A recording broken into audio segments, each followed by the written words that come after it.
During the show, Robert Stone said, "Have you forgotten about Von Wagner?" "Well, I wish I could, but you motherfuckers won't let me. Thanks very much for reminding me about the lobotomized zebra, but nevertheless, Von Wagner does give us classic lines such as, 'Hey, Dijak, take those sunglasses off. We're inside, and I'm right here. And the only thing in justice is me being overlooked.'" Now look, I couldn't get on live television and even get out a few words without basically getting stage fright and absolutely freaking out, so I wouldn't be a good natural speaker on live television. But you know who else isn't? Von Wagner. The lobotomized zebra strikes again come Tuesday.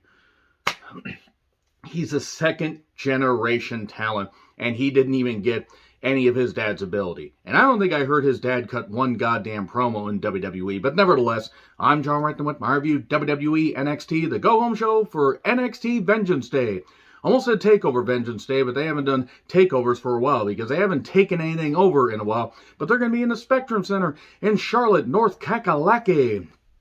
And the predictions for that will be up sometime after this, because I have a few things I want to flesh out when it comes to NXT Vengeance Day. This show was fine. There were moments that were fine. There were moments I hated. There was one particular thing where I'm like, wow, this thing is really, really kind of, going off the rails on a crazy train. So, look, I'm just going to say right now, Booker T's commentary is abysmal. I don't know what the fuck he's saying. He doesn't know what he's saying. Vic Joseph and a static feed right next to him would actually be better, because Booker can be entertaining. He ain't been entertained in a while on commentary. So the Creeds, Julius and Brutus with Ivy Nile taking on Indusher, Sangha, and Veer, who finally came to NXT, along with Jinder. I don't know why they thought Jinder would, help boost the ratings for NXT. It's not that Jinder's bad. He just almost feels like a relic of a bygone era, and he, had a championship as recently as, 5 years ago? And he's a former WWE champion. Thank you, WWE. I will never forgive you for that. So, it was big heavyweights smashing into each other and doing some good athletic shit. And Indusher can move well for their size. And the Creeds are going to be a marquee team as long as they stay virtually injury-free and aren't booked into the goddamn ground or into oblivion, which was not a very good Tom Cruise movie. They'll do well. And Julius at one point doing a deadlift powerbomb, that got a big pop. There was some good stuff there. I don't know why. Brutus tagged Julius back in after getting tag teamed for about 5 to 7 goddamn minutes and getting brutalized. Later, Julius accidentally bumps into Ivy when she's on the apron because Ivy was trying to stop Jinder from interfering. And then we get a chokeslam variation 1, 2, 3. Okay, opens the door for a match down the road. This wasn't a bad way to start, despite the fact Jinder was there.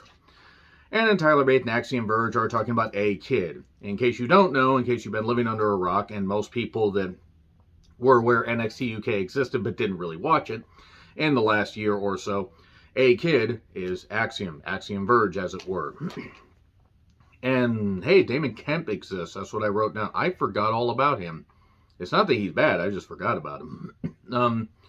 They talk about having a match later. Damon Kemp no doubt will make his presence known. And Indy was in the women's locker room earlier talking about being in the women's Royal Rumble. And then Zoe shows up and says, hey, I was in there for over half an hour or whatever. And at her age, that's definitely saying something. She must have had her Ensure energy boost. Oh, yes, the Zoe age jokes are back. Why? I don't know. I just feel like making them. She seems nice. I just feel like making them. And Zoe denies attacking Nikita because you all would have known about it. Yeah, because you would have kept shouting at the clouds like the old person you are. This was stagey is what I wrote down. And Sol Ruka also made her presence known by standing up and, hi Sol. Anyway, so Zoe took on Indy. Indy immediately wanting to, get at Zoe for bowing up to her. And, I understand with Zoe, she actually was there when the original European colonization of Australia happened. In fact, she also was there when Christopher Columbus accidentally discovered America. Bobby Fish was on the same ship with her. Which ship? I'll let you decide. So, this was fine. Zoe isn't bad in the ring.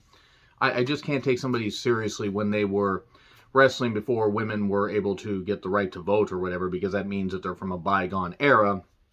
But Indy loses with knee to face, and then Zoe decides to fist Indy, and Sol Ruka stops the fisting. Maybe Sol wants to get involved in the fisting. What am I talking about? I don't know. And a Schism pre-tape. I have nothing against these towns, but this whole stable is dog shit. They have a great theme, but the stable is dog shit. Four poots, one tree. I think that's what it says. And Apollo has a pre-tape talking about arriving in Charlotte and says, NXT is coming, and I'm coming. Lol. So Apollo is ready to take on Carmelo Hayes and hopefully combat the fact that Tricky Tiki Williams will be in the corner. Okay, not a bad pre-tape. They filled a lot of this with pre-tapes because it's NXT Vengeance Day. Here's Wes Lee to hype up Vengeance Day. He says he will beat Dijak and remain North American champion. Lo and behold, here comes Dijak. I don't know what Dijak's gimmick is supposed to be. Apparently Masahiro Chono mixed with an 80s cop. And, I mean, it was alright, I guess. This feud's odd. And then suddenly Von Wagner's music hits, which further proved that this whole thing was just going to be an abomination, because I'm sure he's trying. I'm sure he's a nice guy, but anytime Von Wagner breathes on NXT television, it's embarrassing. Just, he can go do something else. He's a big enough guy. Put him as the dopey henchman in a bunch of movies. He can make some money. He can do something else other than being wrestling, because he ain't cut out for it. But yeah, have you forgotten about Von Wagner? I wish I could, Robert Stone, but you won't let me. Robert Stone, I keep forgetting he's been there for a few years. I mean, I like that. I got nothing against the guy. I'm just very, very surprised that he's still there. And that opening, God damn it. Words escape Von Wagner. I mean, then again, logic escapes Von Wagner. Pretty much anything escapes Von Wagner's head, because the ramen hair won't allow him to actually retain a thought. Wesley suggests, hey, how about a match between the two? And if Von Wagner wins, then he can have the next shot after Dijak.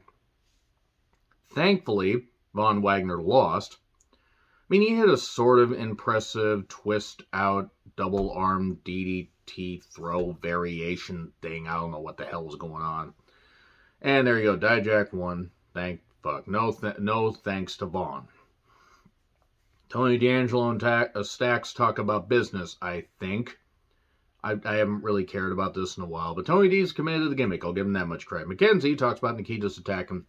Hey, look at this footage. Look, Wendy Chu sitting in the back of a vehicle or whatever. Could it have been a windowless van to take away this gimmick and give Wendy something that actually works that isn't embarrassing to wrestling?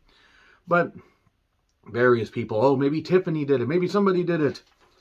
No answers, just footage. Nikita Lyons is apparently out with a torn ACL and torn something. Look, I feel for people that get injured, but you can't storm the Capitol on a bad knee, I guess, Nikita. And maybe you shouldn't have... Maybe you should find a way to even yourself out so you're not putting so much pressure on your knees. I don't think Nikita's going to last long. I really don't. I think after another year, maybe 2, she will be gone. Steiner and Waller, an inside look. They do these packages really well, and this was well done for about 3 minutes. Tyler Bate took on Axiom Verge in a nice, athletic, good wrestling-based match where they did some great stuff, and eventually... Tyler Driver 97, 1, 2, 3. No complaints about the match. I have a hard time caring since both these guys are directionless. Axiom Verge is basically, besides being a video game, he has a stupid entrance. I don't understand the point of the entrance. Because it doesn't come across well on TV. I can't imagine how it looks live. He's just moving and then digitize it and all that. And Tyler Bateson's coming back. Feels like a guy that can just have really, really good matches. So... Suddenly, we cut to, well, actually, we have a handshake, and then Damon Kemp attacks Axiom Verge, and Tyler runs him off. And then we cut to somewhere in a forest where Isla Dawn, good grief, Isla Dawn, good goddamn grief. I am captivated by her every time she's on. She has a fire because she's dancing into the fire, purging and purifying St. Elbo's fire. Speaking of fires right there, I guess they're a team. That's a hell of a tag team. I wouldn't, never mind. I'm moving on from that. But this, okay, I guess they need tag teams. I guess Isla was like, I want to show you that the evil side of you is a lot better. Okay. I wouldn't mind seeing this tag team. in the ring and nowhere else. Mackenzie is with Hayes and Tricky Tiki Williams about Apollo. There you go. Split screen, I mean, that's all it is, and that's all it is. Whatever. I actually don't remember the catchphrase. I like Hayes and Trick. They're a good tag team. Or a good duo, because Hayes is clearly the star, but Trick is not bad in the ring at all. Split screen with Roxanne, Toxic Attraction, Will, JC Jane, my goodness, JC Jane, and Gigi Dolan. They insult Roxanne constantly. Roxanne really can't get a word in edgewise. Probably for the best, because Roxanne's not a natural talker. She's bubbly and she has personality in the ring. She needs more time to develop those mic skills. Roxanne leaves in the middle of the goddamn thing and then attacks Toxic Attraction in their box. JC looked great, by the way. This will be an interesting match, I'll say that much. I think we're going to get some divisiveness between JC and Gigi. And then, who is Danny Palmer, that is. I don't know who Dana Palmer is either. I don't know who Danny Palmer is. Answers in the comments, please. I'm not insulting. Stevie Turner apparently decided to take the Gail Kim 2003 route with the weird digitized deal, Matrix thing, except this is Twitch and streaming, and I don't know how to take this Stevie Turner gimmick. She beat Danny Palmer somewhat convincingly. Danny got in a few good moves. A sit outside, I don't know what to make of Stevie Turner. Anyway, Kiana is on the phone with a guy named Zach and says, "Don't worry, I'll see you soon. I love you." It's probably her brother. Because Fallon Henley gets upset. "I knew you were going to break his heart. I knew you were going to break Brooke's heart." But before that could get discussed, Katana and Caden show up to do some comedy. KKK, that's not good. And there you go. Then we get Gulak versus Charlie Dempsey, who, by the way, is Regal's son, just so you know. Hank Walker was there, and I wrote down, are they fighting over Hank Walker, or are they fighting over shampoo? Good wrestling. There was a collision, and Dempsey ended up getting rolled up 1, 2, 3. So now he's going to beat up Hank Walker next. Or maybe he already beat up Hank Walker, or whatever. I don't. Some of these feuds don't really matter. Robert Stone then questions Vaughn, "I've been managing you for over a year, and I don't know anything about you." That sounds like bad management on his side, and also the fact that Von Wagner doesn't have a fucking personality. Nobody knows who Von Wagner is. Nobody really cares who Von Wagner is. Nobody likes Von Wagner. I mean, maybe you do outside the ring, but inside the ring, he's fucking terrible. Help me, help you. Great. We're channeling Jerry Maguire, which, by the way, came out in 1996. Back when Haley Joel Osment before he decided to pay it forward, which was a terrible movie, by the way. Haley Joel Osment has never really been able to get out of the blocks as far as some roles. Vengeance A card rundown, and then we get Inoue and Blade, The Schism, Jägermeister and Rip Fowler. I think that's their names. And Chase University, Dookie Nukie Hudson, and Andre Chase. The winner goes on to Vengeance Day to be part of the 4-way tag match. Inoue and Blade deserve better than this, and they did some good stuff. And look, it's not that Duke and Chase can't work, it's just I hate the Chase U stuff.